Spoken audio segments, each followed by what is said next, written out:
It is Monday, that means it's time for a Halo Q&A, so for those of you just joining us, the rules are very simple. All you have to do is leave your Halo-related questions in the comment section below, and hopefully they'll be answered on next week's show. So before this video begins, I just want to say you guys will be seeing other games, not just Halo, in the gameplay footage in the background, because I've been away from my Xbox for a little while, but I do have a computer where I am, so I decided to hop on to a bunch of random different games that I've been playing recently, and record some footage of them for your pleasure. But without further ado, let's start off with the first question. So the first question comes from Chaz, who says, Q&A, why do you think Elites got a unique design in Halo 2 Anniversary, but Grunts, Hunters, etc. were ripped straight from Reach? And what is your favorite Elite and Grunt design from the series, and why? So in Halo 2 Anniversary, there are a couple of assets that were actually pulled from Halo Reach and then up-resed a little bit, touched up, made a little bit prettier, and then put into Halo 2 Anniversary.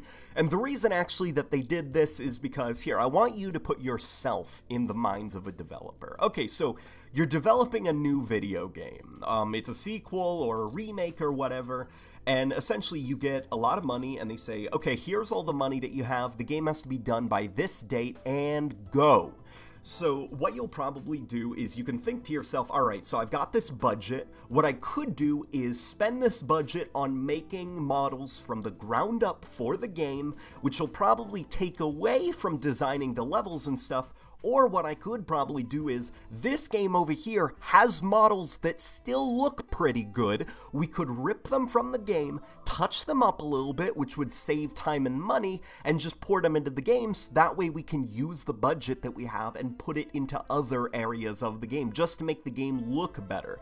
And that's what they're doing, essentially. Like Halo 5 reuses some assets from Halo 4, and I assume Halo 6 is probably going to be reusing some assets as well. Halo Wars 2 even reuses some assets from Halo 2 Anniversary. If you guys notice in the cutscenes, Blur used a lot of stuff from their cutscene work in Halo 2 Anniversary. And it's really just about being smart with the time you have during development. Like, if you have perfectly good models that you can use, don't throw them out and start over, just use them. Touch them up, make them look a little bit prettier, and just use those, and then use the money that you have and put it to other areas of the game. Unfortunately, I assume that's probably what happened with Halo 5, though. After Halo 4 came out, people were like, this art style doesn't look good, it doesn't look like Halo, why do the Elites look really dumb?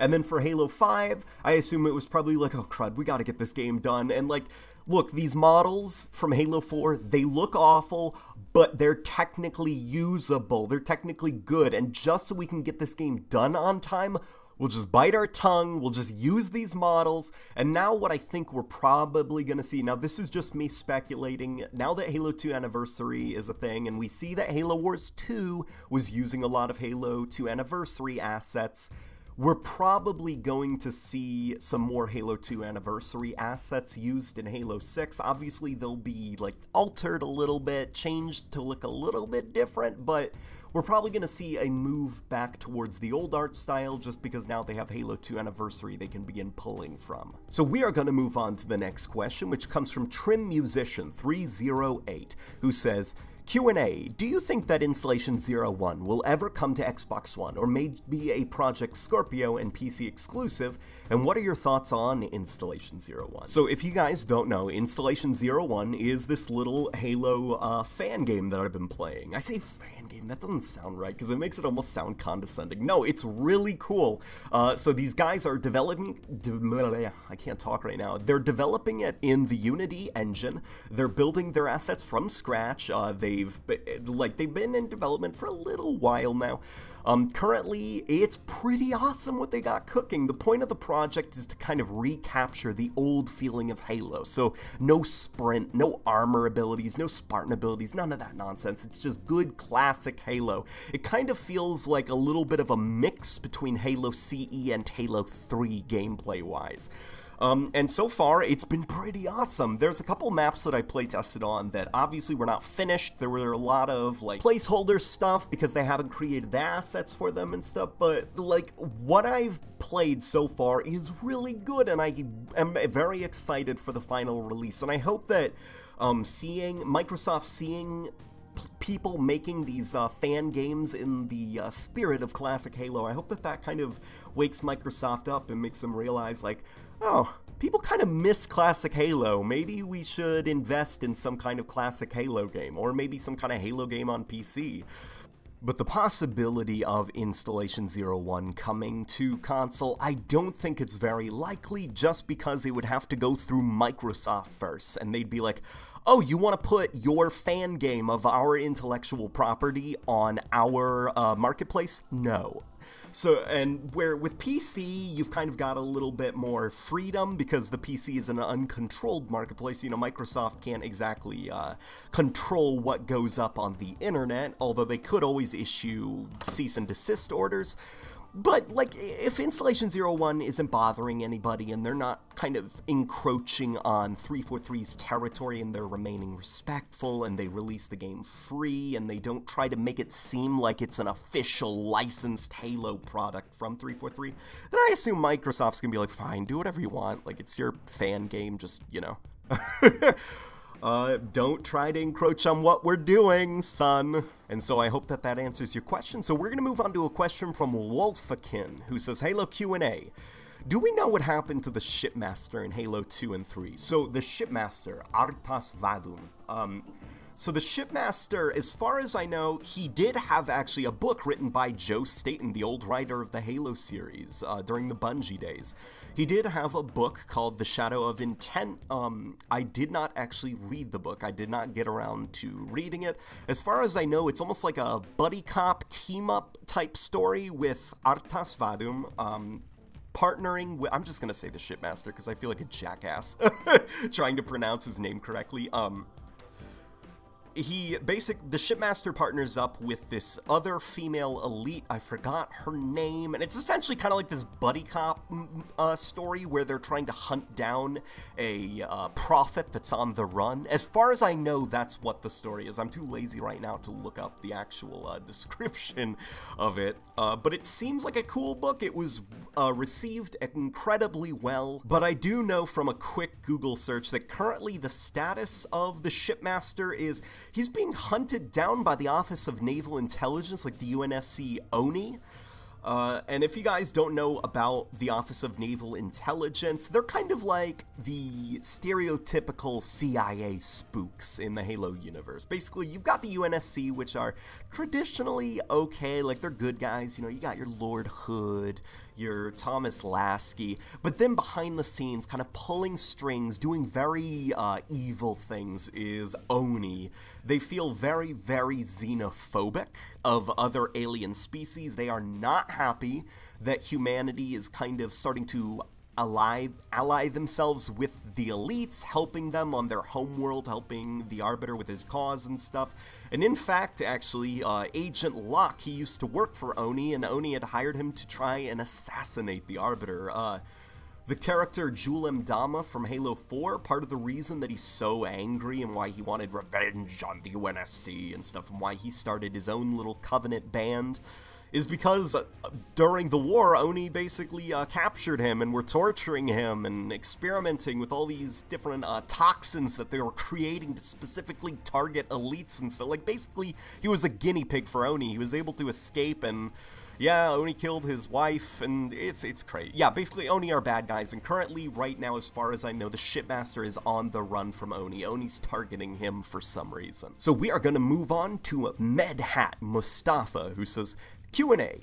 What do you think about thrusters without sprint? I mean, thrusters are most useful when you are in an encounter, and you are unlikely to sprint while you are in the encounter. So I've actually been talking to a lot of pro Halo players recently, because after the World Championships for Halo 5, there were a lot of pro players that were very unhappy, and currently actually there still is a lot of kind of unrest in the competitive community. A lot of people assume that pro players really like Halo 5 and stuff, and that's actually the opposite.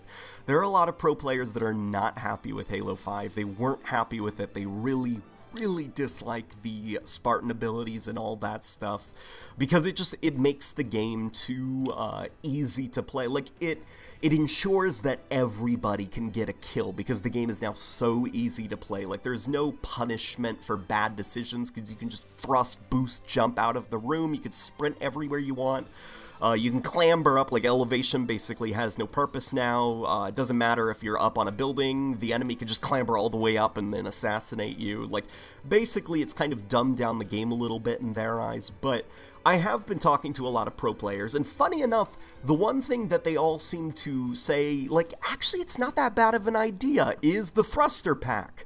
Because they kind of explained it like, could you imagine something like High Ground on Halo 3? So Halo 3 gameplay, but with Halo 5's thruster pack. So every 4 seconds, I think it is, you can kind of thrust to the left, right, forward, or backwards, coupled with like crouch jumping. You could pull off some pretty impressive skill jumps with it, and it could probably speed up the game just a little bit for the casual players who aren't too happy when Halo doesn't have sprint because they think it's too slow paced. Yeah, I've been kind of thinking about the Spartan abilities for a little while as I talk to these pro players and stuff. Like, sprint, I'm starting to notice a lot more problems that they're pointing out, like particularly kind of how Halo has always had this very run-and-gun feel to it, the way that when you're moving at max speed, you are allowed to fire as well, but now when you're moving at max speed, you can't really fire, so it creates these awkward pacing issues where it's like, now you're moving, and now boom, you slow all the way down so that you can fire your gun, and now we're moving fast again.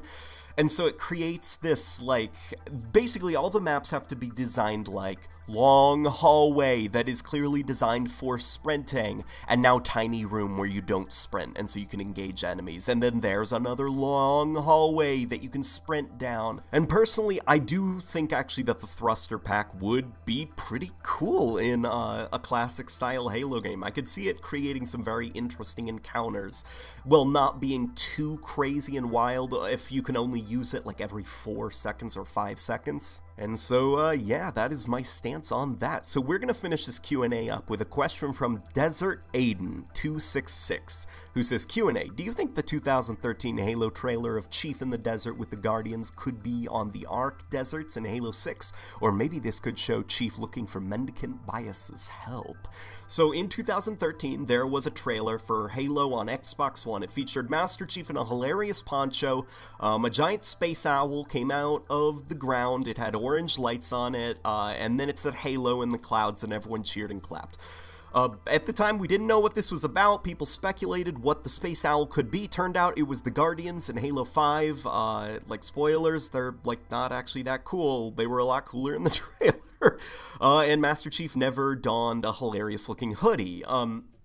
But what people are starting to speculate now is, what if that trailer was more for the entire story that we're going to be seeing on Next Gen? Not necessarily Halo 5 specifically, but the story of Halo on Next Gen consoles. Like, basically, oh no, Master Chief's armor is really beat up, which implies that he's gone through a lot. There's a giant space owl, and he's a sad boy because Cortana's dead. What I suspect happened, and this is just my personal opinion, I think that that trailer was Halo 5, and it was supposed to be more like expressing what the tone of the next Halo game is going to be. Like, basically, Chief's a sad boy, Cortana's dead, there's a giant space owl, and Chief's visor is cracked, and he's lost somewhere. Basically, like, trying to say this is kind of what the next Halo game is going to be like. Like, lost sad boy Chief versus a giant space owl. But I think if they were smart, they could take that Lost Sad Boy Chief and a Space Owl trailer and maybe kind of reverse engineer it into a, no, it was meant to all the time be a trailer for Halo 6 secretly. Like, aren't we so clever? Haha, like, I hope that they kind of do that, because I do think that trailer had a very enticing tone to it, a very kind of lost, abandoned tone, a very personal tone, that focused on Master Chief, as well as kind of like the ominous, like, mystery that the Halo series has been lacking for so long. Also, I thought the Guardian design in the trailer looked really cool, and a lot better than the Guardian design in the final game with his stupid teeth. He looked like he got back from the Space Owl dentist in Halo 5, and he's really proud of his pearly whites. Yeah, I don't know, I've been thinking a lot about E3 just because it's starting to come up. I'm actually working on an E3 video, like my predictions and stuff, and I'm thinking about not making it Halo exclusive, like talking about Halo obviously because it's, well, it's late night gaming, but also kind of talking about the other things. And maybe if you guys want, I can make like, some kind of, not reactions, but my thoughts on the E3 event when it's over, what I noticed, what I thought was like cool, what I thought was dumb, and just kind of go over it with you guys. But yeah, you know, that would be pretty interesting. And alright, a personal update. So you guys have probably noticed that the last month or so on my channel, maybe 2 months, has been very inconsistent in terms of uploads. Sometimes I don't upload for a week, sometimes I upload 2 videos a week, and it's very inconsistent, there's no pattern to it. So I'm going to update you guys on what has been going on. So my grandfather is finally kind of nearing his expiration date. Like, not to be dark, but sometimes some cold, cynical humor helps kind of ease the mood a little bit, make things a little bit less painful. And so I've actually been visiting him, you know, at the hospital. It's pretty sad because this guy basically grew up with me. He's not like the grandfather that kind of lives in his own house. This grandfather actually lived in my house during my childhood. He grew up, he watched me grow up. He came here from Russia to escape the Nazis during World War II when the Nazis kind of took over his village in Russia. He's been through a lot. I'm thinking of maybe even making a video about him when he finally goes, and so he's finally at the end of his life, and I'm definitely in that awkward phase during my life where it's like, alright, enough people have reached the age where they're gonna start dying now, so I have lots of relatives who are like really scary because they may be dying, they may not. I've got another relative right now who is kind of, she's starting to develop like some dementia, and it's really sad. I've got my grandpa now who is currently bedridden, and that's incredibly sad just because he was such a strong person during my childhood. I remember all the cool things they used to do for me. He once actually got a ton of cardboard boxes and built me a cardboard fort the size of a room. It was really cool, and he built it in such a way that it lasted for about 2 weeks before it began to just kind of collapse because it's cardboard. Yeah, you know, this is a guy that I really love, that I really respect, and that I looked up to, and it's really hard to see him going. And so that's why I've been kind of so inconsistent in my videos. There's been a lot of real life stuff that's been distracting me. But you guys do not need to worry, alright? I will try to upload on a weekly basis, try to get, like, in between Q&As, like, one other video in there, but ultimately, this isn't meant to be an excuse for why I haven't been uploading so consistently. It's more just like an explanation, but, you know, hopefully the next video will end on a cheerier note, and I will see you guys later this week, hopefully, maybe.